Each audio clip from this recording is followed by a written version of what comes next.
So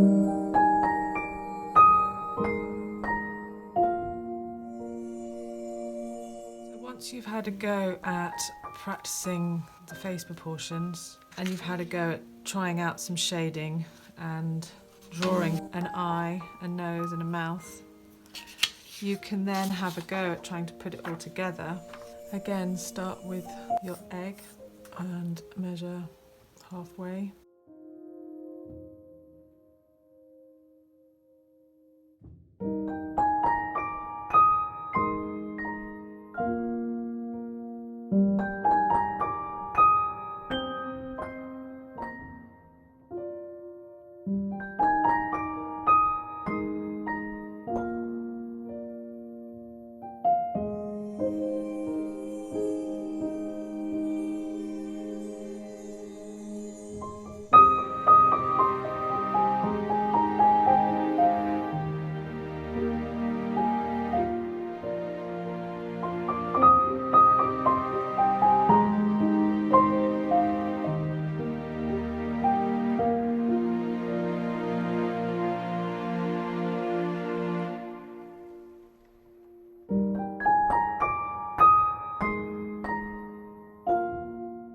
Sometimes it's easier to turn and measure on the side, just because if you're looking like this, the picture's foreshortened, so you can't see as well. And when you look at it upright, it looks quite different, because I'm thinking this nose looks a little bit long, because I'm sitting at this angle from it, and it's moving away. It's hard to get the proportion exactly right. So I think if you turn it to the side, you can see that that's a bit more even. And I think that might be a better place for the nose.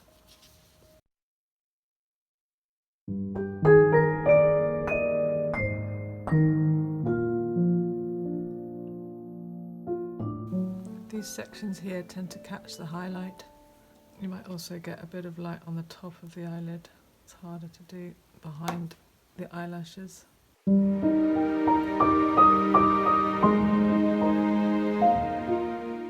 Drawing a face is all about the shading. So it's all about where the light's coming from. It's the same with anything really, whatever you're drawing. Where the light is hitting your object, so where the light is hitting your face.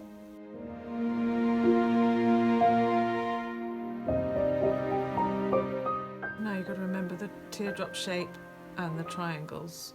These bent triangles on the sides of the nose and this teardrop shape.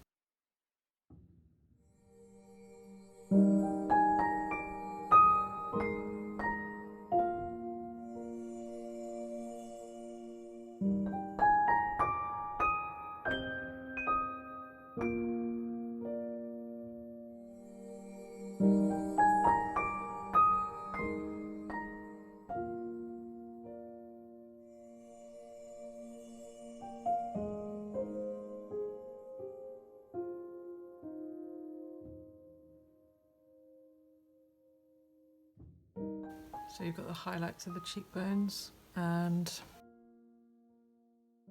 notice that every time I'm holding the pencil right back and using it on its side to keep my lines soft.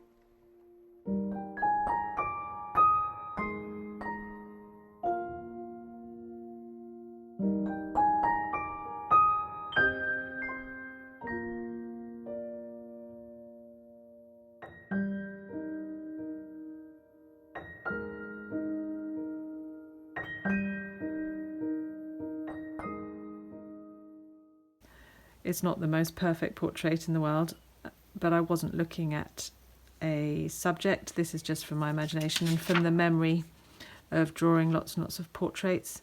You obviously get a more accurate drawing if you were drawing from life or from a photograph, if you're actually looking at yourself in the mirror, then you can really see where all the shadows go and where all the features are and the distances between things, and get the hairstyle right. It really is about looking very closely.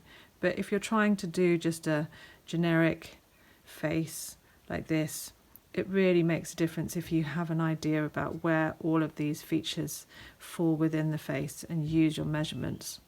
So have a go, see how you do. I am going to make a video to show you the journey that I went through on learning portraiture and becoming a portrait artist, and so I can show you some of my work. But I thought I'd just add a few of my charcoal drawings at the end of this video just to show you how I shade the face using charcoal.